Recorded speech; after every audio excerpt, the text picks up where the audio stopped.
नमस्कार विद्यार्थी मित्रांनो, इंग्लिश फ्लुएंट या यूट्यूब चॅनलमध्ये मी डॉक्टर जावेद खान आपणा सर्वांचं मनापासून स्वागत करतो. मित्रांनो, इंग्लिश फ्लुएंट या चॅनलला आपण प्रथमतःच भेट देत असाल तर चॅनलला सबस्क्राईब करा व बेल आयकॉनला क्लिक करा, जेणेकरून जेव्हा केव्हा माझे नवीन व्हिडिओज आपल्या समोर येतील त्यावेळेला सगळ्यात आधी नोटिफिकेशन आपल्याला भेटून जाईल. मित्रांनो, आजच्या आपल्या व्हिडिओ लेसनचा विषय आहे ओ कॅप्टन माय कॅप्टन ही कविता.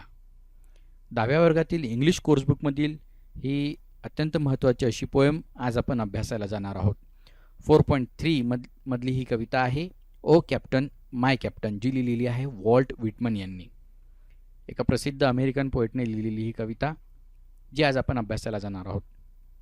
कविता सुरू करण्यापूर्वी थोडं आपण वॉर्मिंग अप ॲक्टिव्हिटीज बघून घेऊयात, त्यामध्ये काय सांगितलेलं आहे ते. चला तर मग सुरू करूया वॉर्मिंग अप ॲक्टिव्हिटीजपासून. चिटचॅट दिलेला आहे आपल्याला. चिटचॅटमध्ये चर्चा करा. आपल्या मित्रांसोबत आपल्याला गप्पा करायच्या आहेत, चर्चा करायची आहे.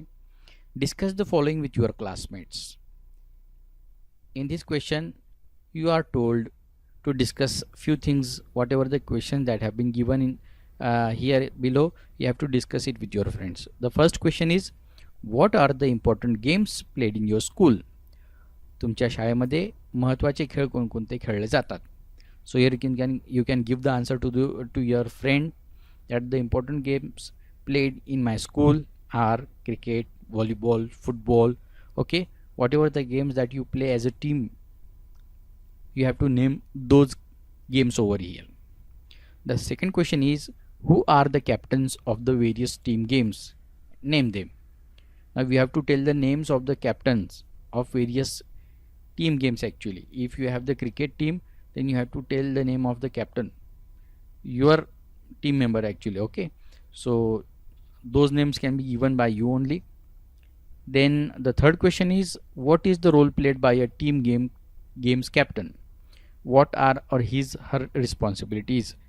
आपला जो टीम गेम कॅप्टन असतो, जो काही खेळ आपण खेळणार आहोत, संघप्रमुख ज्याला आपण म्हणतो, हा संघप्रमुख जो आहे, या प्रमुखाचा काय रोल असतो, काय भूमिका असते आपल्या खेळामध्ये, ती तुम्हाला इथे सांगायची आहे. तर तुम्हाला आपल्या संघप्रमुखाचा काय भूमिका असते ती सांगायची आहे. And after that you have to tell the responsibilities. What are his or her responsibilities. Responsibilities म्हणजे जबाबदाऱ्या. त्याच्या काय काय जबाबदाऱ्या असतात. आता कॅप्टनची काय जबाबदारी असते. Captain plays a very important role in our team game actually. He motivates us, he guides us to take actions as per the difficult situations. He steer the whole team. तो त्याच्या पूर्ण जे काही टीम असते त्याचं नेतृत्व करत असतो. Okay, and he leads and he faces all the difficulties that comes in front of the team. Okay, so these are the responsibilities of the team game captain actually. So he plays a very important role or major role in playing and winning the game also. That's why a team cannot be without captain actually. Okay, so we decide the captain and after that we play any game. Okay, so this is the answer of this question. After that, what is the role of a captain of a ship? Captain of a ship जो आहे, ship म्हणजे जहाज, जहाजाचा जो captain असतो त्याचा काय role आहे, त्याची काय भूमिका असू शकते ते सांगा. And what are the responsibilities of a captain of a ship, आणि त्याच्या काय जबाबदाऱ्या आहे ते सांगा. So here also the same answer can be given that there is a major role और important role of a captain of a ship because he steers the whole ship. He takes the decision to go ahead. Again, he guides the crew members of the ship. Okay, if any problems arrives, he takes the whole charge of the whole ship and then he guides the people in that way. Okay, and he steers, or it is the responsibility of the captain of a ship to take the people to the shore safe and sound. यशस्वीरित्या किंवा आपण ज्याला म्हणूयात की उत्तमरित्या कोणत्याही प्रवाशांना किंवा तिथल्या जे काही क्रू मेंबर्स असतात शिपचे, त्यांना व्यवस्थित किनाऱ्यावर घेऊन जाण्याचं काम हे कॅप्टनचं असतं. So these are the responsibilities of the captain of a ship. Okay, आता ही वॉर्मिंग अप ॲक्टिव्हिटीज आपल्याला काय करत असते. It helps us to create a mood actually to understand particular poem. आपल्याला एखादा धडा किंवा पोएम असेल ती समजून घेण्यासाठी जी आपली पार्श्वभूमी तयार करण्याचं काम करते. ते टायटलमध्ये तुम्हाला दिसत असेल ओ कॅप्टन माय कॅप्टन म्हटलेलं आहे. तर हा कॅप्टन नायक तर आपण त्याला समजतोच, परंतु हा कॅप्टन कोण आहे? शिपचा कॅप्टन आहे. तर त्या शिपमध्ये जो प्रमुख असतो, जो पूर्ण जहाज वगैरे चालवतो, सगळे निर्णय घेतो, त्याला कॅप्टन असं म्हणतात. त्याला उद्देशून म्हटलेली ही कविता आहे. थोडा गहन अर्थ याचा जो काही आहे तो आपण समोर समजून घेणारच आहोत, परंतु वॉर्मिंग अप ॲक्टिव्हिटीजमधून आपल्याला थोडीशी माहिती भेटून जाते, आपल्या प्रश्नांची उत्तरं वगैरे, किंवा आपल्याला पार्श्वभूमी कळते जी काय असेल ती.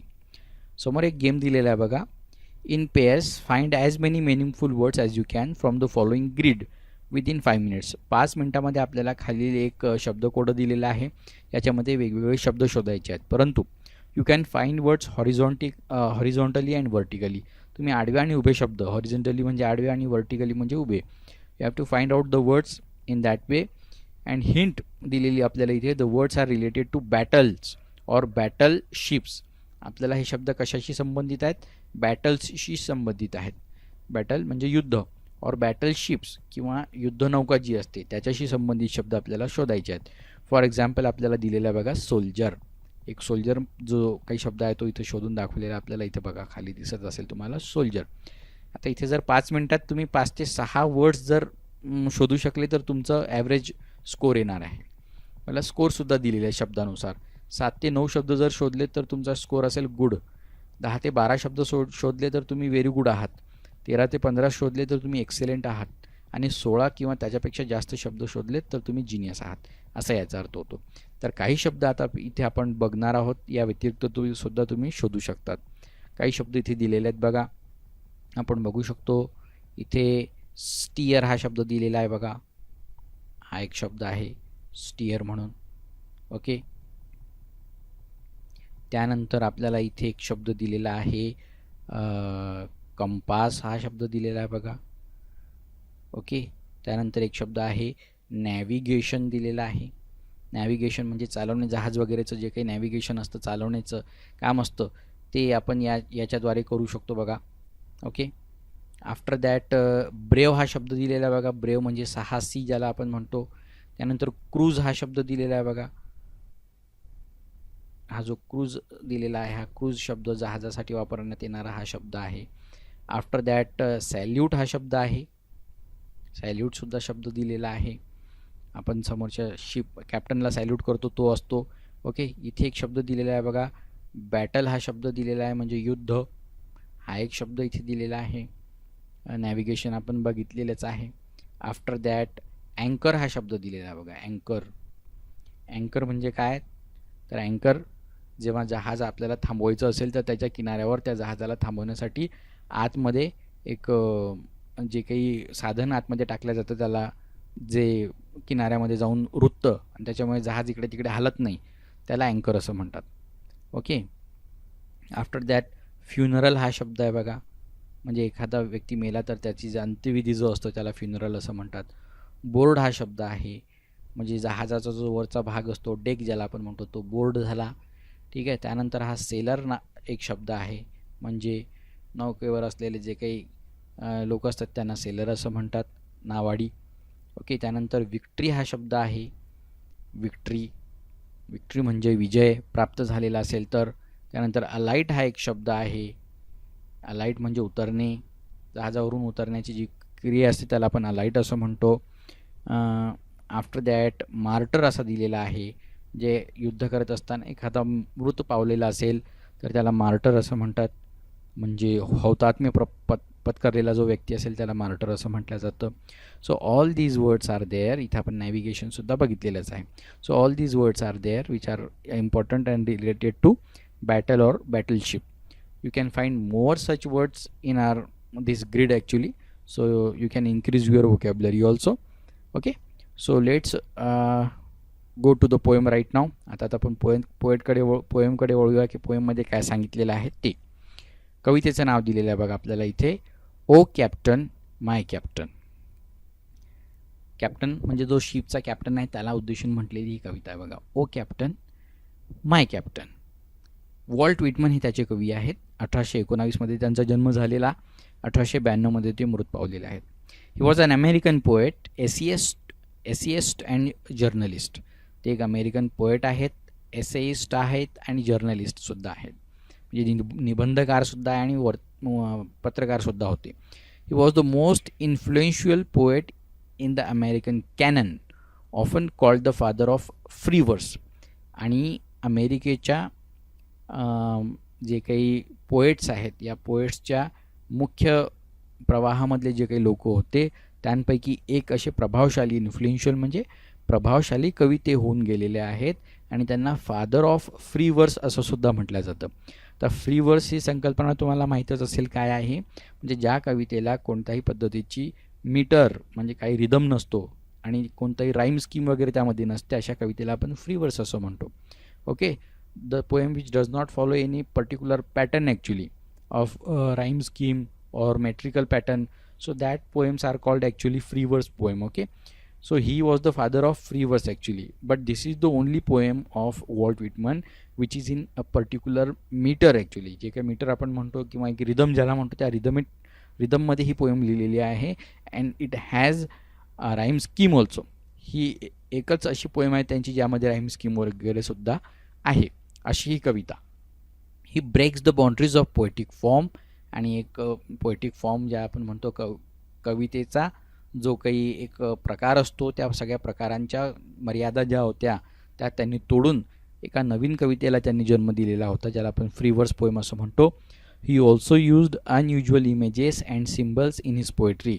आणि आपल्या कवितेमध्ये त्या अनयुज्युअल म्हणजे नेहमीच्या सिम्बल्स जे काही असतील, चिन्ह वगैरे किंवा प्रतिमा असतात, त्या ते कधी वापरत नसत. Okay. The poem is an elegy to the speaker's recently deceased captain. ही कविता काय आहे? It is an elegy. Elegy काय असते? A poem composed in memory of a passed away personality. शोकगीत ज्याला म्हणतो, एखादा मृत झालेला व्यक्ती असेल त्याच्या स्मरणार्थ लिहिलेली ही एक कविता असते. ठीक आहे. To the speaker's recently deceased captain. आणि ही कशाच्या स्मरणार्थ लिहिलेली आहे त्यांनी? डिसीज्ड कॅप्टन, मेलेला. डिसीज म्हणजे डेड. ओके. जो याचा अर्थ डिसीजपेक्षा वेगळा असतो बरं का. DISEASE जो डिसीज आहे त्याचा अर्थ होतो रोग, लक्षात घ्या. तो यापेक्षा वेगळा असतो. डिसीजचा अर्थ रोग वेगळा होतो. आणि डिसीज्ड म्हणजे ही जी स्पेलिंग आहे DECEASED म्हणजे डेड, मेलेले, मृत पावलेले. तर मृत पावलेल्या कॅप्टन्सशी संबंधित ही कविता आहे. While the nation is celebrating the victory of the battle, the speaker is morning the loss of its great leader. पूर्ण देश, नेशन म्हणजे देश, पूर्ण देश हा विजयाच्या उत्साहामध्ये जेव्हा रंगलेला होता, परंतु त्याच वेळेला ज्या कवितेतला हा जो स्पीकर आहे, हा स्पीकर काय करत आहे? Morning the loss of its great leader. याचा जो काही लीडर आहे, जो मुख्य व्यक्ती होता, त्याच्याबद्दल शोक व्यक्त करत आहे, त्याच्या मृत्यूवर शोक व्यक्त करत आहे. कोण होता बरं हा लीडर आणि कोणत्या देशाबद्दल ही माहिती सांगितल्या जात आहे हे पुढच्या ओळीमध्ये आपल्याला कळणार आहे. The poem has a direct reference to the assassination of Abraham Lincoln after the American civil war was won. इथे भरपूर गोष्टी आपल्याला कळत आहेत बघा. इथे ही जी कविता आहे ही डायरेक्ट रेफरन्स करते. रेफरन्स म्हणजे रेफर करते.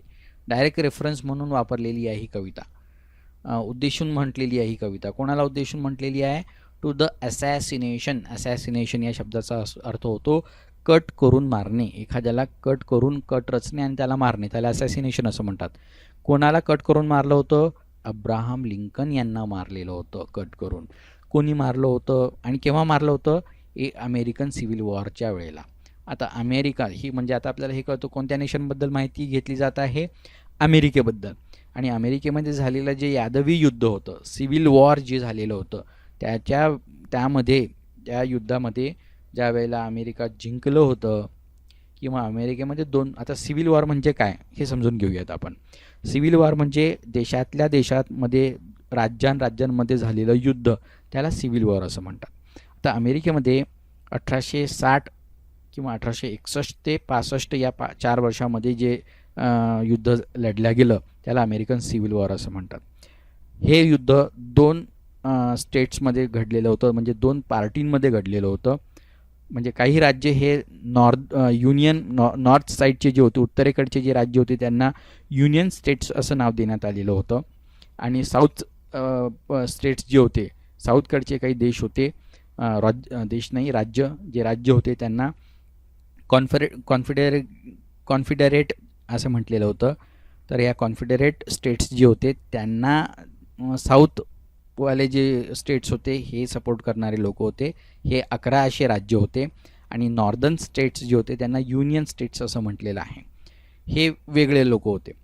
ज्या वेळेला 1860मध्ये 16वे राष्ट्राध्यक्ष म्हणून अब्राहम लिंकन यांची नेमणूक होणार होती. रिपब्लिकन पार्टीकडून ते जेव्हा निवडणूक लढणार होते आणि निवडून येणार होते त्यावेळेला त्यांनी आपल्या जाहीरनाम्यामध्ये सांगितलेलं होतं की अमेरिकेमध्ये असलेली जी स्लेवरी आहे किंवा आपण ज्याला गुलामगिरी पद्धत जी म्हणतो, ही गुलामगिरी पद्धत आम्ही बंद करणार आहोत आणि नवीन देशाला आपण नवीन विचारांना चालना देणार आहोत असं त्यांनी आपल्या जाहीरनाम्यामध्ये मांडलेलं होतं.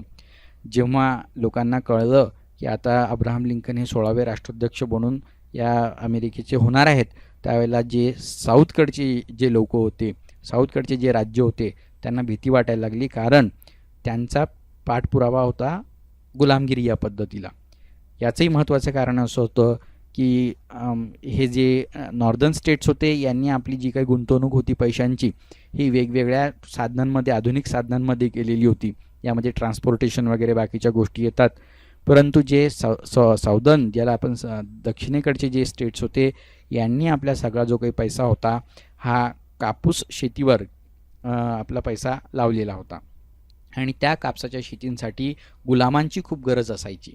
म्हणून ही गुलामगिरी पद्धतीला त्यांचा पाठपुरावा होता आणि जर अब्राहम लिंकन हे राष्ट्राध्यक्ष म्हणून निवडून येतील तर गुलामगिरी पद्धत बंद होईल आणि हे जे काही साऊथकडचे जे स्टेट्स होते यांना त्याचा भरपूर नुकसान झालं असतं आणि ही गुलामगिरी पद्धत बंद झाली असती तर सगळे गुलाम हे मुक्त झाले असते आणि मग यांच्या शेतीमध्ये जो काही पिकणारं होतं, ज्यांच्या भरोशावर ते सगळं करणार होते, याचं त्यांना भरपूर नुकसान झालं असतं. म्हणून त्यांनी बंडाळी करून आपल्या त्या अमेरिकेमध्ये युद्ध सुरू केलेलं होतं. मग त्यांनी जाळपोळ करणं वगैरे हे सगळं सुरू केलेलं होतं.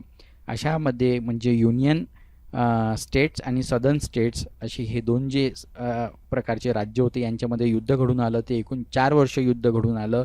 शेवटी नॉर्थकडच्या जे स्टेट्स होते ज्यांना अब्राहम लिंकन यांनी पाठिंबा दिलेला होता आणि अब्राहम लिंकन राष्ट्राध्यक्ष झाल्यानंतर त्यांनी पूर्ण आपली जी काही कमान होती हातात घेऊन हे युद्ध लढलं होतं आणि ते जिंकलेसुद्धा होते.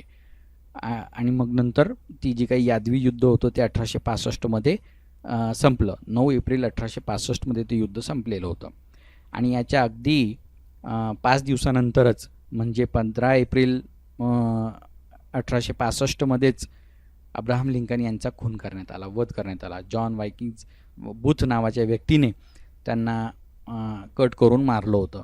म्हणजे एकीकडे अमेरिकेसमोर यादवी युद्ध जिंकल्याचं सुख होतं तर दुसरीकडे आपले जे काही राष्ट्राध्यक्ष होते, ज्या कॅप्टनने पूर्ण या जहाजाची किंवा या पूर्ण देशाची जी काही कमान आपल्या हातामध्ये घेतलेली होती, ते कॅप्टन आता जगामध्ये राहिलेले नव्हते. 5च दिवसानंतर त्यांचा खून करण्यात आला होता. तर त्याचंही दुःख वॉल्ट व्हिटमन नावासारख्या कवीला झालं आणि त्यांनी मग ही शोकगीत किंवा ही कविता त्यांच्या मृत्यूपश्चात लिहिलेली आहे, त्यांच्या मृत्यूवर लिहिलेली आहे की बाबा आमचा कॅप्टन गेला. नाही, आपण जे इतिहासामध्ये बघितलेलं आहे की गड आला पण सिंह गेला, अशा पद्धतीची जी भावना आहे ही वॉल्ट व्हिटमन यांच्यासुद्धा मनामध्ये ज्यावेळेला जागृत झाली आणि त्यांनी अब्राहम लिंकनच्या मृत्यूवर लिहिलेली ही कविता आहे. तर ही कविता जी काही आहे ही सगळी पार्श्वभूमी जोपर्यंत आपल्याला समजणार नाही तोपर्यंत आपल्याला कवितेचा अर्थ समजणार नाही. म्हणून तुम्हाला ही सगळी पार्श्वभूमी मी समजून सांगितलेली आहे. पुढे अजून जे काही एक्सप्लेनेशन आपल्यासमोर येणार आहे ते आपण बघूयात समोर जे काही असेल कवितेचं. आता आपण सगळ्यात आधी कवितेचं संपूर्ण वाचन घेऊयात आणि वाचून झाल्यानंतर मग आपण कविता समजून घेऊयात काय आहे ती. चला मग सुरू करूया आजच्या आपल्या कवितेला. O captain, my captain. O captain, my captain, our fearful trip is done. The ship has withered every rack. The prize we sought is won. The port is near, the bells I hear, the people all exulting, while follow eyes the steady kill, the vessel grim and daring. But oh heart, heart, heart, oh the bleeding drops of red, where on the deck my captain lies, fallen cold and dead. O captain, my captain, rise up and hear the bells. Rise up, for you the flag is flung, for you the bugle trills. For you bouquet and ribbon wreaths, for you the shores are crowding. For you they call, the swaying mass, their eager faces turning. Here, captain, dear father, this arm beneath your head. It is some dream that on the deck you have fallen cold and dead. My captain does not answer. His lips are pale and still. My father does not feel my arm. He has no pulse nor will. The ship is anchored safe and sound, its voyage closed and done.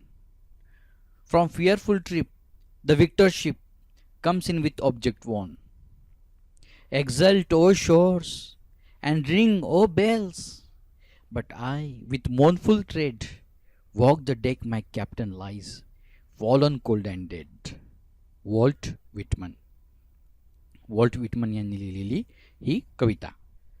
एक mournful जो काही tone आहे, एक आपण elegy तुम्हाला आधी सांगितलेलंच आहे तुम्हाला की ही कविता जी काही आहे ही एलेजी स्वरूपाची आहे, शोकगीत आहे. तर या कवितेचं स्ट्रक्चर अतिशय वेगळ्या पद्धतीचं वॉल्ट विटमन यांनी मांडलेलं आहे. त्यांना जे दुःख झालेलं आहे की आपला कॅप्टन जो शिपचा आहे, आपण जरी जे युद्ध होतं ते जिंकलं आणि युद्ध जिंकून आल्यानंतर आपण सगळे आनंदित आहोत, हा एक वेगळा आनंद तिथे सेलिब्रेट केला जातो आहे जनतेतून. सगळे लोक वाट बघत आहेत, जे काही ट्रिप घडून आलेली आहेत, सगळे युद्ध जिंकून ते लोक तिथे किनाऱ्यापर्यंत पोहोचत आहेत. But their captain is dead. All the people are waiting to greet the captain actually. And actually this is the team work actually. हा जो काही वर्क असतो, जिंकण्याची जी काही प्रक्रिया असते ही टीम वर्क असते, परंतु याला जो मार्गदर्शन करणारा व्यक्ती असतो कॅप्टन, हा खूप महत्त्वाची भूमिका बजावत असतो. When our leader is not there at that time we cannot fight properly actually. जर आपला लीडर समोर नसेल तर लोक चांगल्या पद्धतीने युद्ध करू शकत नाहीत किंवा ते जिंकू शकत नाहीत. That's why captain is very important. That and when the whole victory is there and the captain is not present at that time, he is dead, so there is no use of that victory also. त्याचा वापर म्हणजे त्याचा उपयोग जे काही लोक आहेत त्याला, काही जे काही क्रू मेंबर्स असतात त्यांना खूप दुःख होत असतं कारण त्यांनी ते लढलेलं असतं जे काही युद्ध असतं ते. So there is a big grief in the heart of speaker in this poem and he speaks about the loss that he is facing right now. Okay, तर पहिल्या 4 ओळी तुम्ही बघत असाल, तुमचं स्ट्रक्चर जेव्हा लक्षात येईल कवितेचं त्यावेळेला तुम्हाला दिसत असेल. पहिल्या या ज्या 4 ओळी आहेत त्या 4 ओळींमध्ये आनंद व्यक्त केलेला आहे आणि नंतरच्या ज्या 4 ओळी आहेत कवितेतल्या याच्यामध्ये दुःख व्यक्त केलेलं आहे. आनंदाच्या ज्या ओळी आहेत त्या खूप मोठमोठ्या दिलेल्या आहेत बघा, तुम्हाला दिसत असतील, आणि बाकीच्या ज्या 4 ओळी आहेत त्या दुःखाच्या असल्यामुळे छोट्या आहेत. यांचा अर्थ समजून घेणार आहोत आता आपण, आणि नंतर याचं जे काही स्ट्रक्चर वगैरे आहे, पोएटिकल डिव्हायसेस आहेत त्यांच्याबद्दल आपण चर्चा करणार आहोत. तर स्पीकर काय म्हणतो, ओ कॅप्टन, माय कॅप्टन. आता पहिल्याच कडव्यामध्ये बघा, तो जो कॅप्टनला उद्देशून हा व्यक्ती स्पीकर जो आहे, he may be the crew member actually. तो क्रू मेंबर असू शकतो, त्या नावेवर त्या जहाजावरती हा सुद्धा लढलेला एखादा सैनिक असू शकतो, आणि तो आपल्या कॅप्टनला उद्देशून म्हणतोय की हे कॅप्टन, माझ्या captain, our fearful trip is done. आपलं हे जे भयंकर ट्रिप जी होती, ट्रिप म्हणजे आपल्या युद्धासाठी आपण जे गेलेलो होतो, ज्या प्रवासासाठी आपण गेलेलो होतो, हे भयंकर जो प्रवास होता हा संपलेला आहे. The ship has weathered every rack. आणि आपलं जहाज जे आहे हे it has weathered every rack. Weathered every rack याचा अर्थ काय होतो, या वातावरणातल्या किंवा आपण ज्या सफरीवर गेलेलो होतो, युद्ध सफरीवर किंवा या नौकेच्या सफरीवर ज्या वेळेला आपण गेलेलो होतो त्यावेळेस जे काही संकटं आलेली होती त्या सगळ्यांचं सामना करत हे जहाज इथपर्यंत पोचलेलं आहे आणि ते त्यांना तगून धरलेलं आहे.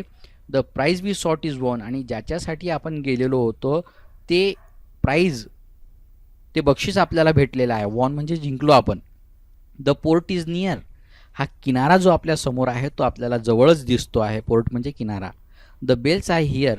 बघ, तो किनारा माझ्या समोर आहे आणि त्याचे जे काही किनाऱ्यावरच्या ज्या घंटा आहेत त्यांचा आवाज मला येतो आहे.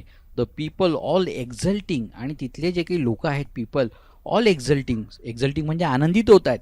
दे are happy, they are jumping, they are singing songs. All those people are happy to see our ship is coming over there with winning trophy in their hands. while follow eyes the steady kill. आणि मी काय बघतोय, steady किल म्हणजे कणा. जो जहाजाचा कणा आहे हा कसा स्थिर आहे, म्हणजे इतके सगळे समस्या येऊन सुद्धा या जहाजाचा कणा कसा राहिलेला आहे, अतिशय स्थिर राहिलेला आहे. तो मोडून पडलेला नाही आहे. आणि माझे डोळे बरोबर त्या स्टेडी किलवर म्हणजे जहाजाच्या कण्यावरून बरोबर फिरता आहेत. द वेसल, परंतु वेसल म्हणजे शिप, परंतु हे जे जहाज आहे ते कसं आहे, ग्रीम, दुःखी आहे, परंतु तरीसुद्धा कसं डेअरिंगने म्हणजे अतिशय शूरवीर पद्धतीने समोर जात आहे. दोन अपोजिट आयडियाज इथे सांगितलेल्या आहेत. But O heart heart heart, ते कॅप्टनला उद्देशून पहिल्या 4 ओळी सांगितलेल्या आहेत बघा.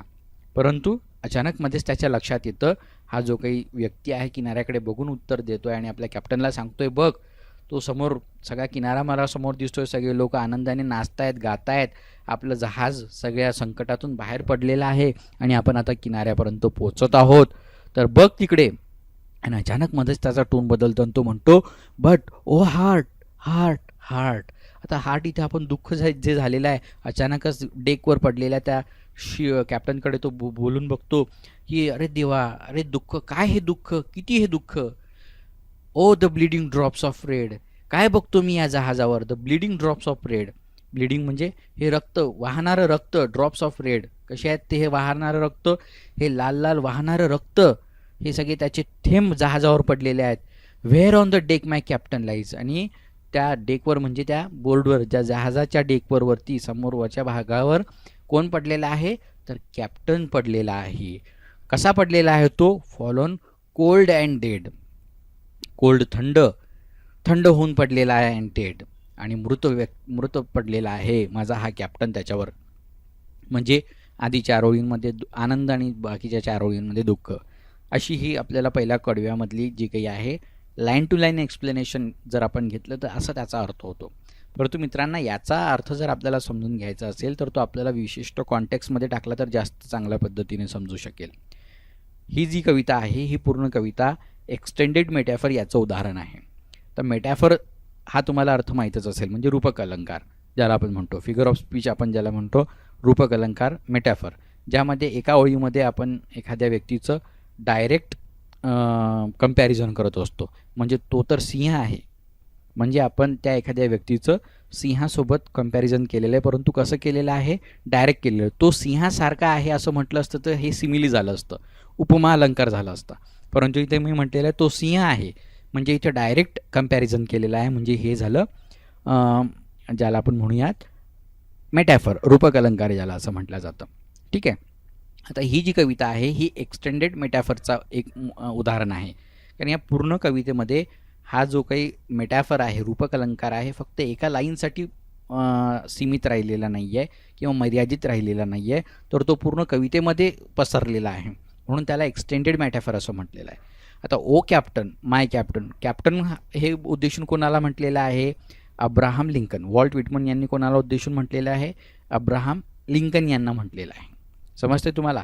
आणि ही पूर्ण कवितेमध्ये मग त्या कॅप्टनला उद्देशून म्हटल्या असल्यामुळे तो एक्सटेंडेड मेटॅफरमध्ये त्याला मोडल्या जातं. समजते तुम्हाला. म्हणून ओ कॅप्टन माय कॅप्टन. आणि हा झाला मेटॅफर अब्राहम लिंकनशी संबंधित. आता इथे फिअरफुल ट्रिप म्हटलेली. आता फिअरफुल ट्रिप म्हणजे याच्यामध्ये जे काही मेटॅफॉरिक शब्द वापरलेले आहेत आपल्याला इंग्लिश वर्कशॉपच्या एका क्वेश्चनमध्येच लिहिलेले आहेत बघा, ते जर आपण समजून घेतलं तुमच्या जास्त चांगल्या पद्धतीने लक्षात येईल. बघा काय काय वापरलेलं आहे. शिप म्हणजे काय, तर इथे शिप म्हणजे आहे युनायटेड स्टेट्स ऑफ अमेरिका. ठीक आहे. त्यानंतर द फिअरफुल ट्रिप जे काही आहे किंवा वॉयज जे आहे, ज्याला प्रवास म्हटलेला आहे, जो भयानक प्रवास जो घडून आलेला आहे, तर तो काय आहे, द डेथली सिव्हिल वॉर, जे यादवी युद्ध अमेरिकेमध्ये घडून आलेलं होतं त्याच्याशी संबंधित ही फिअरफुल ट्रिप आहे. समजते. त्यानंतर पोर्ट म्हणजे किनारा. किनारा म्हणजे काय, तर peace after winning the war, म्हणजे वॉर जिंकल्यानंतर जे काही शांतता प्रस्थापित होणाऱ्या देशामध्ये त्याच्यासाठी पोर्ट हा शब्द वापरलेला आहे. म्हणजे हे कसं रूपक वापरलेला आहे इथे कवीने ते समजून येईल तुमच्या. द बेल्स रिंगिंग म्हणजे काय सांगितलेलं आहे. द बेल्स आर रिंगिंग तुम्ही बघितलं पहिल्या कडव्यामध्ये, आपण समजून घेणार आहोत ते. इथे ते त्याचा अर्थ होतो सेलिब्रेटिंग विक्ट्री. लोक आनंदाने जे काही विजय झालेला आहे त्याच्यावर ते बोलत आहेत.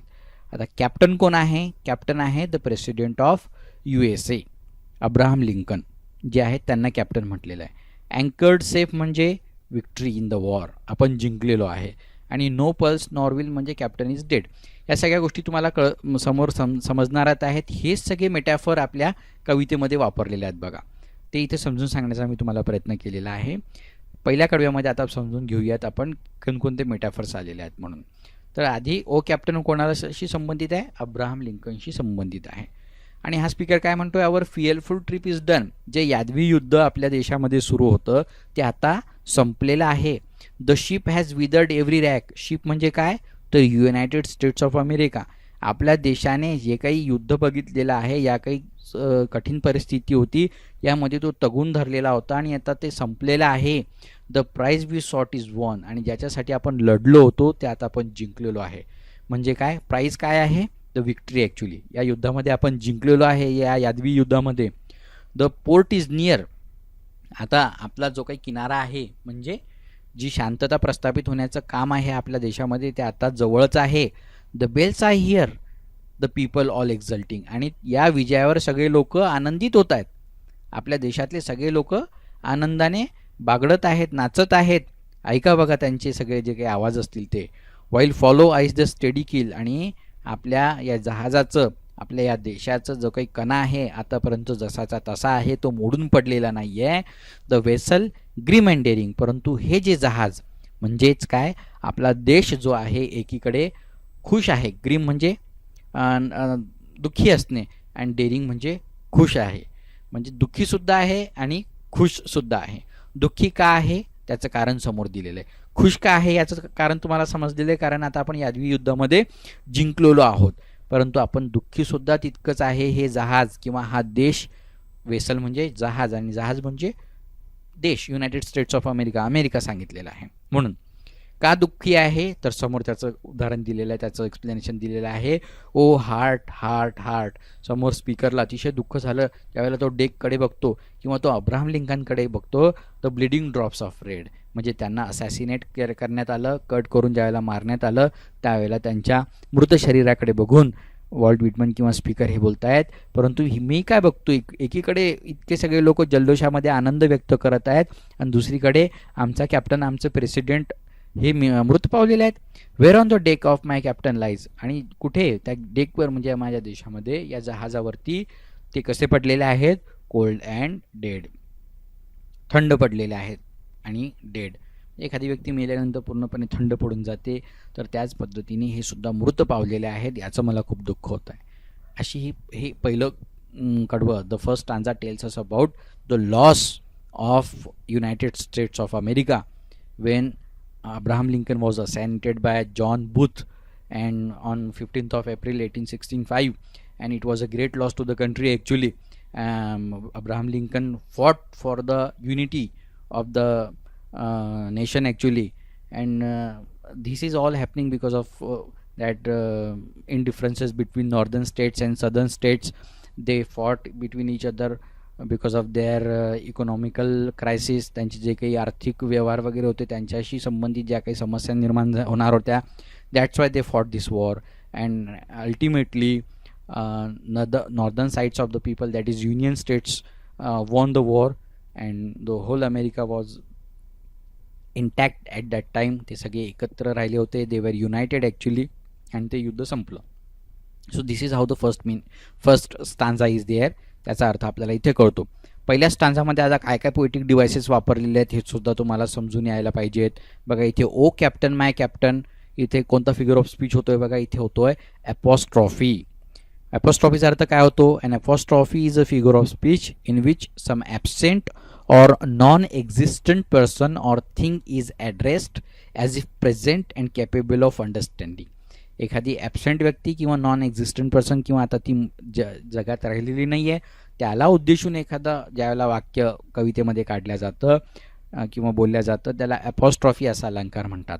तर इथे ओ कॅप्टन, माय कॅप्टन असं उच्चार केलेला आहे बघा, तर इथे ॲपॉस्ट्रॉफी हा अलंकार होतो. Okay. After that grim and daring, इथे काय होतो, अँटीथेसिस नावाचा अलंकार होतो. अँटीथेसिस म्हणजे काय? Antithesis means opposite and is used as a literary device to put two contrasting ideas together. दोन भिन्न, एकमेकांशी भिन्न असलेल्या अपोजिट ज्या काही संकल्पना असतात त्या एकत्र वापरल्यात तर अशा वेळेला अँटीथेसिस हा अलंकार होतो. तर इथे ग्रीम हा शब्द दुःख व्यक्त करणारा आणि डेअरिंग हे सुख व्यक्त करणारा शब्द आहेत. सुख आणि दुःख या दोन गोष्टी एकत्र आल्या म्हणून अलंकार झाला अँटीथेसिस. ओके. इथे नंतर but O heart, heart, heart आणि त्याच्या बाजूला तुम्हाला एक्सक्लेमेशन मार्क दिसत असेल तर इथे अलंकार होतो एक्सक्लेमेशन. एक्सक्लेमेशनचा अर्थ काय होतो? When ideas or words express strong emotions. एखाद्या आपल्या भावना, उत्कट भावना दर्शवण्याचं काम काही शब्द करत असतात, जसं की जॉय असेल, आनंद असेल, सरप्राईज असेल, आश्चर्य असेल, अँगर असेल, दुःख असेल, अँगर म्हणजे राग असेल, किंवा सॉरो किंवा दुःख असेल, या सगळ्या गोष्टी it is known as exclamation. Words or sentences end in an exclamation marks in this type of figure of speech. आणि जे काही शब्द किंवा सेंटेन्सेस असतात यांच्या शेवटी एक्सक्लेमेटरी मार्क्स असतं, जसं ओ माय गॉड त्याच्या शेवटी तुम्हाला एक्सक्लेमेशन मार्क दिसत असेल तर या उदाहरणामध्ये सुद्धा बघा सगळे एक्सक्लेमेटरी मार्क्स दिलेले आहेत. Okay. After that O the bleeding drops of bread, यामध्ये कोणता अलंकार आढळून येतो आपल्याला? इथे आढळतो इमेजरी. बघा, imagery can be defined as a writer or speaker's use of words or figure of speech to create a vivid mental picture or physical sensation. म्हणजे आपल्या जे काही सेन्सेस आहेत, आपण ज्यांना आपले बघण्याचं सेन्स म्हणतो, ऐकण्याचा सेन्स म्हणतो, ओके, पंचेंद्रिय ज्याला आपण म्हणतो, या पंचेंद्रियांना ज्या गोष्टी जाणीव करून देण्यासारख्या गोष्टी असतात कवितेमध्ये, त्या जर वापरलेल्या असतील, त्याचं चित्र आपल्या डोळ्यासमोर उभं राहत असेल तर त्याला इमेजरी असं म्हणतात. आता इथे ब्लिडिंग ड्रॉप्स ऑफ रेड म्हटलेलं आहे बघा, लगेच आपल्या डोळ्यासमोर तिथे टपटप पडलेले जे काही रक्ताचे थेंब असतील तेच आपल्यासमोर दिसत आहेत. Fallen cold and dead, cold थंड, आपल्याला आपलं सेन्सेशन जागृत होत आहे. तिथे बघा जे काही सेन्स करतो आपण टच केल्यानंतर, म्हणजे आपल्या स्पर्श जाणीवीशी संबंधित कोल्ड हा शब्द वापरलेला आहे. So that things come in front of our eyes. Okay. So this is how these things are used in the poem. या पहिल्या कडव्यामध्ये एवढे सगळे फिगर्स ऑफ स्पीच वापरलेले आहेत बघा. आता या कडव्यामध्ये अजून एक आपण जे काही फिगर ऑफ स्पीच आहेत ते समजून घेऊयात. रायमिंग स्कीम कशी वापरलेली ती समजून घ्या. इथे बघा डन आणि वॉन हे आलेलं आहे, म्हणजे इथे डन आणि वॉन हे आपले रायमिंग पेअर्स आलेले आहेत, म्हणून ए ए इथे कोणतं होतं आहे? डनसाठी होतं ए आणि वॉनसाठी सुद्धा होतं आहे ए. ओके. त्यानंतर एक्झल्टिंग हा नवीन शब्द दिसतोय आपल्याला, म्हणून याला लिहूयात आपण बी. ओके. त्यानंतर डेअरिंग शेवटचा शब्द दिलेला आहे म्हणून इथे सुद्धा येईल बी. नंतर हार्ट नवीन शब्द आलेला आहे म्हणून त्याला झालं सी. नंतर रेड नवीन शब्द आलेला आहे, याला झालं डी. नंतर लाईज हा शब्द आलेला आहे तर हे झालं ई. आणि डेड हा रेडशी राईम करतोय म्हणून इथं याचा होईल डी. याची राईम स्कीम कशी होते बघा, A A B B C D E D. Okay. या पद्धतीने ही राईम स्कीम या कडव्याची होते आणि प्रत्येक कडव्याची त्याच पद्धतीने झालेली आहे समोरसुद्धा. तर हे सगळे पोएटिक डिव्हाइसेस आणि अशी राईम स्कीम या कवितेमध्ये आपल्याला आढळून येते, हे आता आपण बघितलेलं आहे. आता पुढच्या कडव्याकडे वळूयात. आपण काय म्हणतोय कवी किंवा speaker? O captain, my captain. बघा पुन्हा एपॉस्ट्रॉफी आलेला आहे. Rise up and hear the bells. उठ, राईज अप म्हणजे उठ, अँड हिअर द बेल्स, ऐकते जे काही समोर तुझ्यासमोर आवाज ऐकू येतोय तो ऐक बघ. राईज अप, उठ. For you the flag is flung, for you the bugle trills, for you bouquets and ribbon wreaths, for you the shores are crowding. काय म्हणतोय का स्पीकर की राईज अप, उभा राहा आणि बघ. For you the flag is flung, हे जे काही झेंडा आहे, जे काही सगळे किनाऱ्यावरती लोक झेंडे फडफडवत आहेत, हे सगळे तुझ्यासाठी. कोणासाठी? For you. For you the bugle trills, तुझ्यासाठी. ट्रिल्स म्हणजे प्लेज लाऊडली. तुझ्यासाठी हे जे काही बिगल आहेत हे मोठमोठ्याने वाजवणं सुरू आहे, तुताऱ्या वाजत आहेत.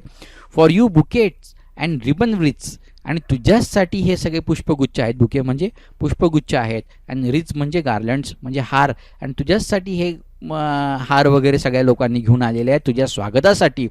For you the shores are crowding. आणि तुझ्यासाठी हे सगळे लोक त्या किनाऱ्यावरती एकत्र जमलेले आहेत. बघ, उभा राहा.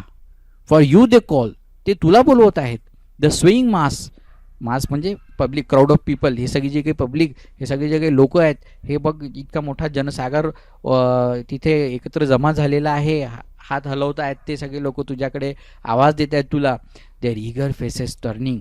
ते तुझ्यासाठी सगळ्या किनाऱ्यावरती उत्सुकतेने तुझ्याकडे बघत आहेत. Here captain, dear father, this arm beneath. माझ्या नायका, डिअर फादर. आणि आता इथे कवी त्याला जो कॅप्टन आहे त्याला बाप म्हणून कन्सिडर करतोय बघा. कारण he lost his life. He loved his country like he loved his ship like a father actually. Okay, एखाद्या वडिलांसारखी त्याने ती काळजी घेतलेली असते सगळ्या क्रू मेंबर्सची. आणि म्हणून ते संरक्षणाचं काम त्याने केलेलं असतं, म्हणून त्याला फादर हे म्हटलेलं आहे बघा. Okay, the arm beneath your hand. आता स्पीकरने काय केलं, त्याच्या जो व्यक्ती, जो कॅप्टन आहे त्याच्या डोक्याखाली हात ठेवलेला आहे आणि तो म्हणतोय की तुझ्या डोक्याखाली माझा हात आहे बघ. The arm beneath your head. It is some dream that on the deck. आणि सम ड्रीम, ड्रीम म्हणजे एखादं स्वप्न. मी एखादं स्वप्न बघतोय, मला विश्वास बसत नाही आहे की या शिपच्या डेकवरती you have fallen cold and dead. तू इथे मृत पावलेला आहे, हे एखादं स्वप्न बघतोय की काय, मला असं वाटत आहे. हे झालं आता याचं लिटरल मिनिंग. यामध्ये आता आपण बघूयात याचं डीपर लेवल मिनिंग काय आहे. तर इथे स्पीकर पुन्हा अब्राहम लिंकनना उद्देशून म्हणतायत बघा की ओ कॅप्टन, माय कॅप्टन, माझ्या नायका, राईज अप, उभा राहा आणि बघ तुझ्यासाठी. राईज अप, बघ आणि काय बघायचं. For you the flag is flung. तुझ्यासाठी हा सगळा जल्लोष आहे, सगळे लोक झेंडे घेऊन उभे आहेत. For you the bugle trees. तुझ्यासाठी ह्या सगळ्या तुताऱ्या वाजत आहेत. म्हणजे तुमच्यासाठी अब्राहम लिंकनना उद्देशून म्हटलेलं की हे सगळे लोक तुमच्यासाठी आनंदित झालेले आहेत. तुम्ही आहात ज्यांनी हे या युद्धामध्ये जिंकलेले आहात. तुम्ही या देशाच्या एकात्मतेसाठी लढलेला आहात, म्हणून तुम्ही उभे राहा. बघा, तुमच्यासाठी पुष्पगुच्छ घेऊन लोक आलेले आहेत. अँड रिबन रिच, तुमच्यासाठी हार घेऊन आलेले आहेत. And for you the shores are crowding. आणि हा सगळा जनसागर जो आहे, पूर्ण देश जो आहे, हा तुमच्या स्मरणार्थ, हे जे काही युद्ध तुम्ही जिंकलेलं आहे हे तुमच्या बदौलत आम्ही जिंकलेलं आहे. यासाठी इथं लोक सगळे जमलेले आहेत. ते तुम्हाला आवाज देत आहेत. ते सगळे आपल्याला हात हलवत आहेत तुमच्यासाठी, तुमच्याकडे बघून. आणि त्यांचे चेहरे उत्सुक झालेले आहेत. Eager faces turning. उत्सुक झालेले आहेत तुम्हाला बघण्यासाठी. आणि नंतर मग त्यांना पुन्हा कवीला कळतं, ज्या स्पीकरला कळतं की आता आपला कॅप्टन जिवंत राहिलेला नाही आहे. तर पुढच्या चार ओळी ज्या आहेत पुन्हा दुःख व्यक्त करणार आहेत बघा. Here captain, dear father, the arm beneath your head. हा जो काही हात आहे, this arm beneath your head. तुमच्या डोक्याखाली माझा हात आहे आणि तुम्ही इथे मृत पावलेले आहेत. हे जणू माझ्यासाठी एखादं स्वप्नच आहे की काय. म्हणजे वॉल्ट व्हिटमन यांचं म्हणणं आहे की तुम्ही मृत झालेला आहात, हे माझ्यासाठी एखादं स्वप्नच आहे. म्हणजे आपल्या डोळ्यासमोर पूर्ण एक चित्र समोर उभं राहत आहे बघा मित्रांनो. इमेजरीचा इतका चांगला उपयोग वॉल्ट व्हिटमन यांनी आपल्या कवितेमध्ये केलेला या ठिकाणी ते तुम्हाला दिसत असेल. अजून काही पोएटिक डिव्हायसेस इथे वापरलेले आहेत बघा. इथे फॉर यू जे काही आहे बघा कितीदा आलं. For you the bugle trees, for you bouquet and ribbon wreaths, for you the shores are crowding, for you they call the swing mass, their eager faces turning. या 4 ते 5 वेळेला फॉर यू हा शब्द आलेला आहे. तर अशा पोएटिक डिव्हायसेसला आपण म्हणतो ॲनाफोरा. ॲनाफोरा म्हणजे काय, repetition of a word or expression at the beginning of successive phrases, clauses, sentences or verses, especially for rhetorical or poetic effect. एखादा आपल्याला पोएटिक इफेक्ट निर्माण करण्यासाठी त्याच शब्दांचा वापर हा प्रत्येक सेंटेन्सच्या सुरुवातीला किंवा शब्दांच्या सुरुवातीला जर केला आणि तोही लागोपाठ केला असेल तर त्याला ॲनाफोरा असं म्हटलं जातं. ठीक आहे, हा एक इथे फिगर ऑफ स्पीच वापरलेला आहे. After that flag is flung हे आलेलं आहे बघा. इथे ॲलिट्रेशन नावाचा अलंकार होतो आहे. जिथे ॲलिट्रेशन म्हणजे फ साऊंड, 2 सारख्या साऊंडचा वापर ज्या ठिकाणी केला जातो. एका पाठोपाठ जर सारखे साऊंड आले असतील तर त्यांना ॲलिट्रेशन असं म्हटलं जातं. म्हणून फ साऊंड आलेला बघा, फ्लॅग, फ्लंग, म्हणून ॲलिट्रेशन हा अलंकार इथे होतो. ओके, तर आणि याची आपण ही बघितलेलीच आहे राईम स्कीम, याची पण तीच आहे. समोर बघूयात आपण आता पुढच्या कडव्यामध्ये काय म्हटलेलं आहे. सगळ्यात शेवटच्या कडव्यामध्ये आता पहिले 2 कडवे हे कॅप्टनला उद्देशून म्हटलेले आहेत. आता शेवटचं कडवं कोणाला उद्देशून म्हटलेलं आहे ते बघूयात आपण. My captain does not answer. His lips are pale and still. माझा कॅप्टन जो आहे, हा जो नायक आहे, हा नायक आता उत्तर देत नाही आहे. His lips are pale and still. त्याचे लिप्स, त्याचे ओठ कसे आहेत? पेल, निस्तेज झालेले आहेत. स्टील म्हणजे स्थिर झालेले आहेत, हलत नाही आहेत.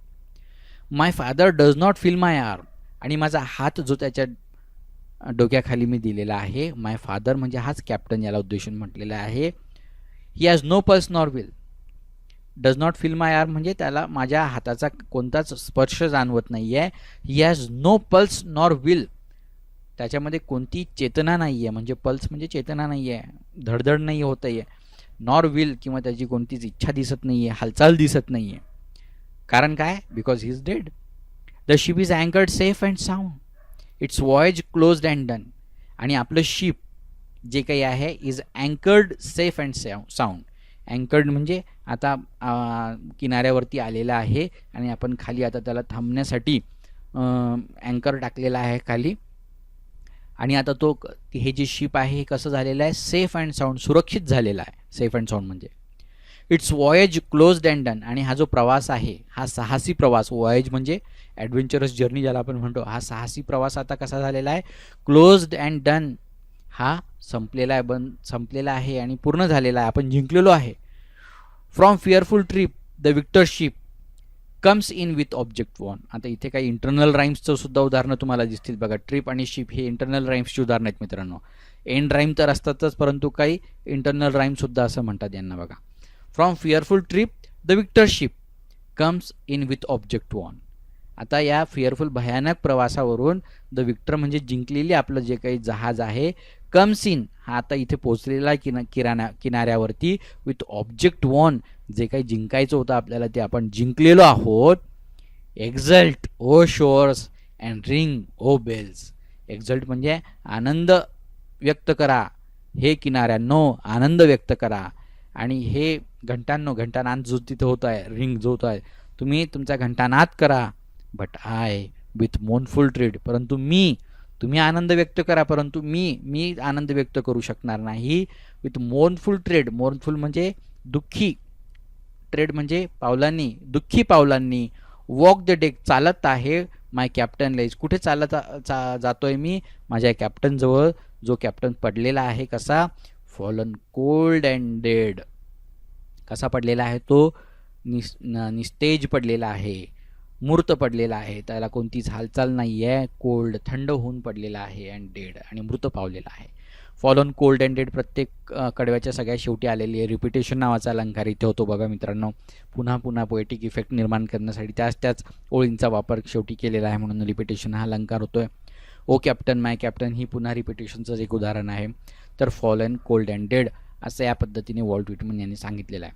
म्हणजे शेवटच्या कडव्यामध्ये जर आता आपल्याला डीपर लेवल मिनिंग घ्यायचं असेल तर काय म्हणतोय स्पीकर की my captain does not answer. म्हणजे आता अब्राहम लिंकन यात काहीच उत्तर देत नाही आहेत.